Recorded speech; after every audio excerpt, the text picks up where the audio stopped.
Hi, everyone. Welcome to another exciting edition of Words, Images, and Worlds. I'm so glad, so honored on this episode to be talking with author Daniel Nayeri. And you have Construe. Is this right? Construe in front of your name? Yeah, Khosrow. Yeah. Oh, sure. Okay. Yeah. All right. Well, welcome and thank you so much for joining. Thanks. Thank you for having me. It's a pleasure to be here. That's Absolutely, absolutely. I've been a fan of your work since I discovered you, and then of course I've done a good bit of literary journey around to check out the different works that you've done. But glad to have you on this episode. Thank you. Thanks very much for having me. Yeah. Yeah, absolutely. By means of a first question, I usually like to ask an origins question. So I'm curious Okay. about what sparked your interest in the written word, what it's like to write for young audiences, this kind of direction that you've taken in your writing path. That's a good question. I mean, so I get a sense. I was telling you just before we started recording. I get a sense you're my people, Jason, because the whole behind you is a bunch of comics, and a lot of which I hmm recognize as some of my favorites. And so, this might be a similar origin story in the sense that I came to the United States and English was actually fairly challenging, and so my reading was actually quite behind. I would be in the modern language characterized and categorized as a reluctant reader at first, right? And yet, sort of, I was lucky enough to kind of find my way into various genres, not just comics, but also game books like, Choose Your Own Adventure and things like that. But all these kind of, yeah, storytelling platforms in which, my English could get better slowly while I'm still taking in stories that were of great interest to me. I was quite old, a little too old for picture books. There's some like amazing picture, but Chris Van Allsburg was always a favorite because his picture books were had hmm such like worlds that I could fall into. Because quite frankly, my reading, my cohort of students, they had already moved on in some ways, and I was kind of lagging, trying to get my sort of linguistic ability up. But the stories I wanted were a little bit more robust, and so comics always helped me do that. Some of the great picture books of not just Chris Van Allsburg, but the kind of the story books more than say the hmm like Mommy Loves Baby, which we need both of. But as a third grader, you're sitting there going like, I'm not a baby. So you're like, you much prefer kind of that older half chunk of the picture book world. So I would say that would be the origin in a lot of ways was kind of taking in stories from all these different media, and I think that kind of represents what I'm trying to do. I'm writing comics, picture books, I'm writing all of those things now. Um, it was because in some ways I was taking them all in at once. hmm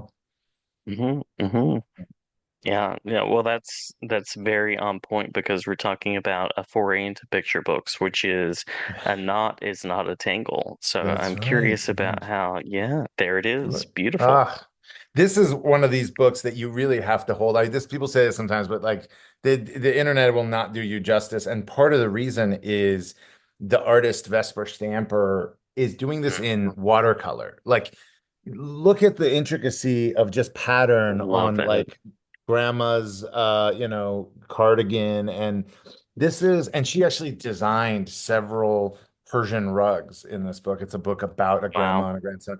Megan Run. She designed several, and which is already kind of a feat in and of itself.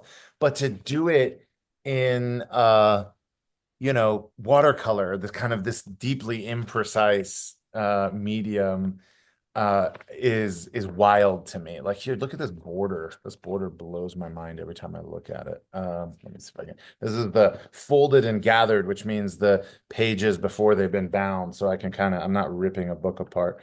But look at that border. This is in watercolor. It just blows my mind. Nice. Um, so yeah, this is a picture book that is coming out soon. It is called A Knot Is Not a Tangle. I interrupted you because I had to tell you about the watercolor. You were saying something else, Jason.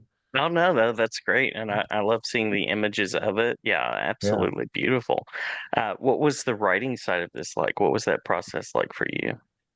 Well, what's funny is I became a great lover of picture books. Around that age, I became a my first job as a 12-year-old was as a little library clerk, which, your job is to shelve books, and I shelved the picture books, and I would sit there and read. They were so kind to me. Like I would sit there and just read, and then I would like shelve two of them, and I'd be like, "Oh, this one looks interesting."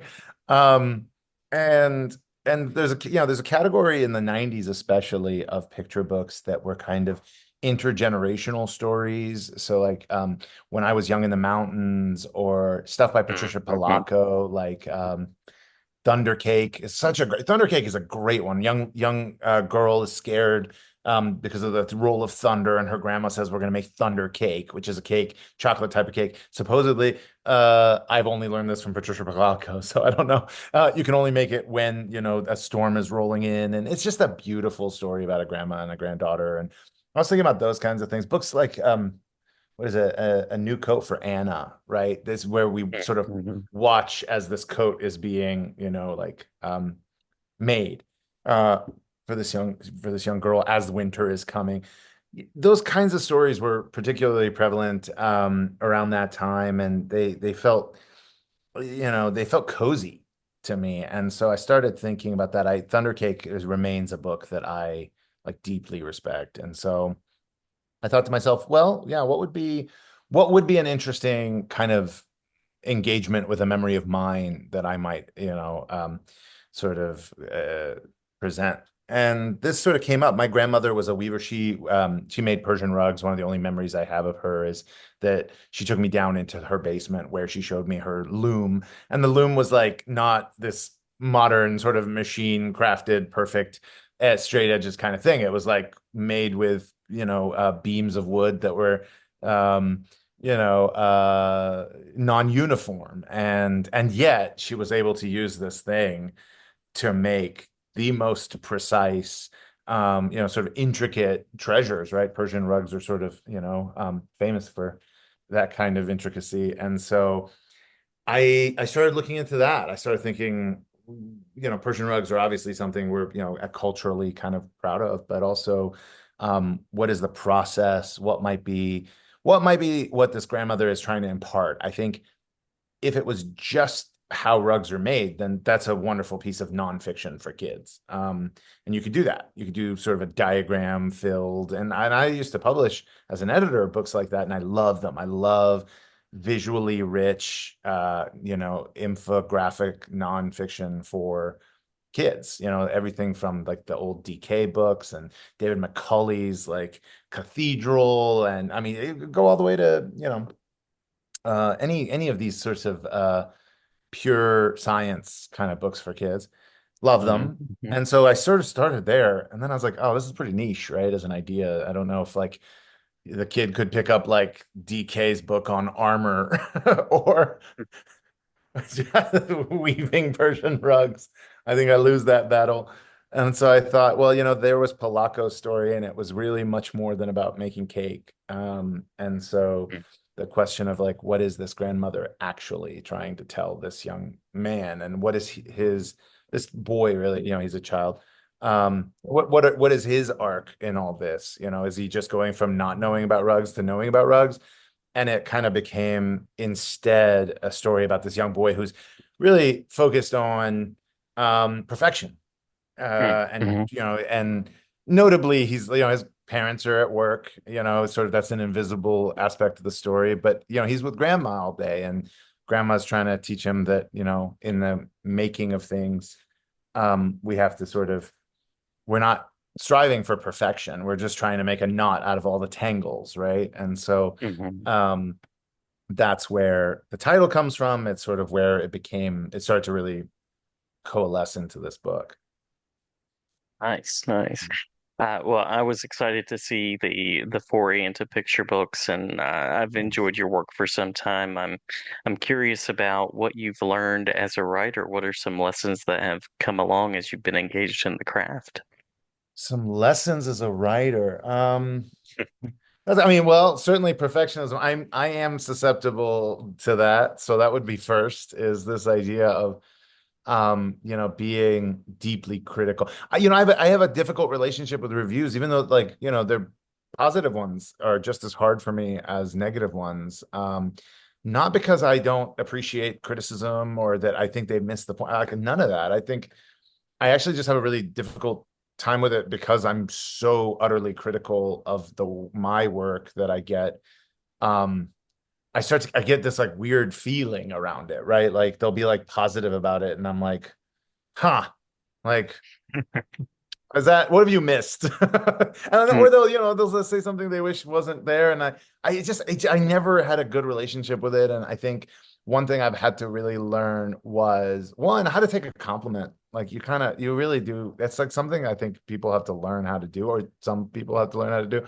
Um, I've had to really learn how to take, someone comes up and says something nice, like, "Hey, I liked your book." That's a lovely thing for somebody to say, and me not to like shoot it down. No, and I don't shoot it down rudely, but just try to like deflect it or make it go, get uncomfortable. You just have to say like, "Thank you. I really, really appreciate you saying that." Like, I know you came and made a gesture toward me, and I would really actually like to make a gesture towards you, and I don't really need any of my self-criticism to be in the center of us here. In fact, it's kind of a way of being all self-involved to be as interest as kind of like critical as I have been in the past. So finding a way to just say like, uh, you know, and I think as comics readers we're this way too. Like I don't know if you clearly your comics.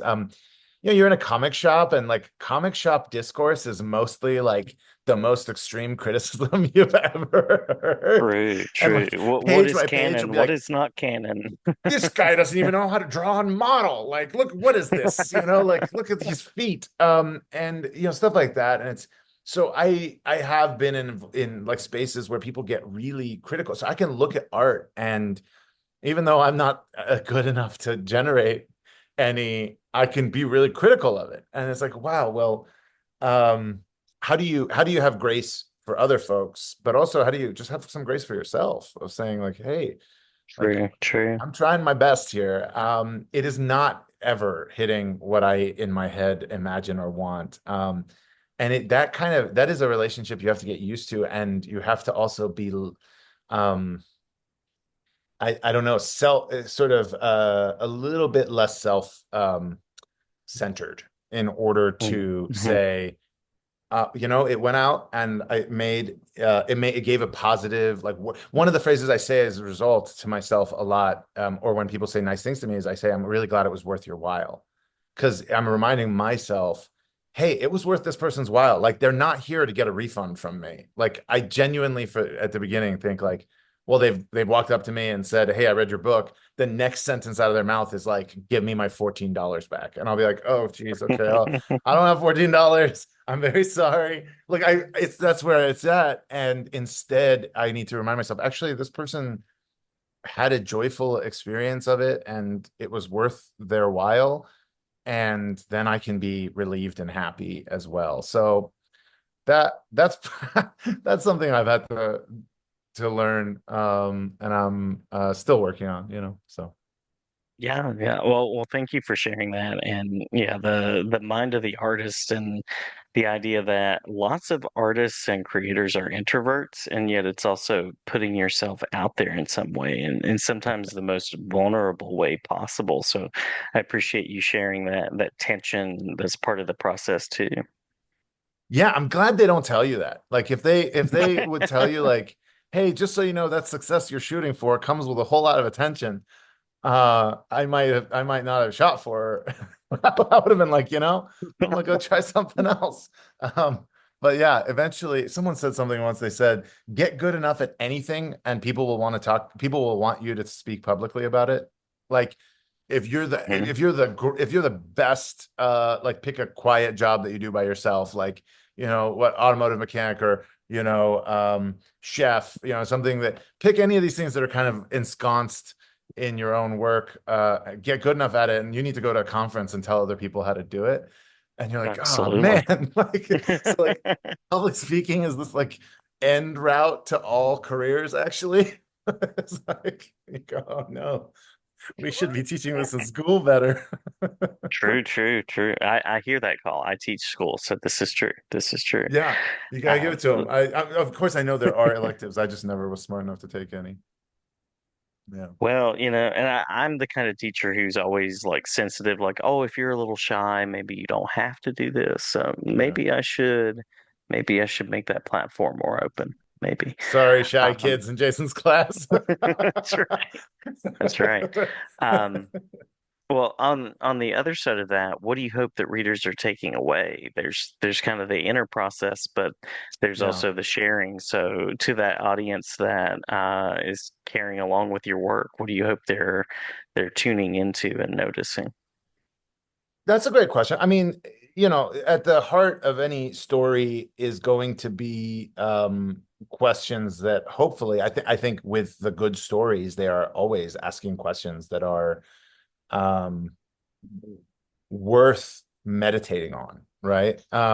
So I think there's something of the bigger questions of life in some of in most work, but also sometimes it is meant to be a virtuoso performance, right? Like sometimes you do have a goal to simply pull something off, whether that be a extremely tightly plotted mystery or a book that is entirely in a palindromic form, right? Hmm. Or just a very, beautifully efficient, formal poem, or you name it. Sometimes it's just whether it's imagistic poetry or, descriptive prose where you say, man, I wish I could pull this off the way some of my favorite writers can in 3 pages take me to like a beach in, Britain or, someplace else. Like there's sometimes as a writer, your goal is to sort of dazzle, Hmm. and then sometimes it's, as Dickinson says, dazzle gradually. Sometimes it's to speak the truth, but tell it slant. And so in that case, it is to kind of enter at a slant. And not to get into explaining Emily Dickinson's poetry. She's this will show my weaknesses there, but I think the beauty of her description of is that of like an artful enterprise, right? Of like tell the truth but tell it slant is to, and then it says, and later in the poem it says dazzle gradually, right? So it's like it is very much um to stay with a person to for these questions, for these sort of truths, for these kind of meditations, in order for them to then use it. So fundamentally, the second part of besides dazzling is, I think, to be useful. And what I mean by useful is not just purely in the instructional, sense, but rather in the sense of like an expression of resilience that will be useful to someone someday, or you know, um, we often, cite empathy, but I think also elements of resilience and bravery, but also inspiration, insight, any of these kind of deeply beneficial um, uh, pieces of wisdom that I think we get and gather from stories. And so, Hmm. not to say that I'm full of, that wisdom, but like that is the ambition of a good story, is to give something to the reader.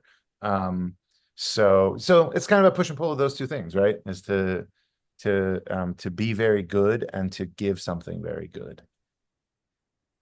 Nicely said. Nicely said.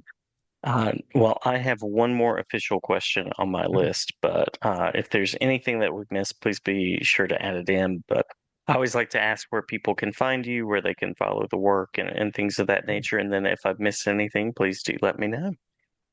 Oh golly, I'm like an old guy who just can't keep up with the number of social accounts and stuff. So I'm so sorry that like Instagram, Facebook, X, these are like I was in my 20s when those came out. So those are what I'm on still. I don't know if there's any kids or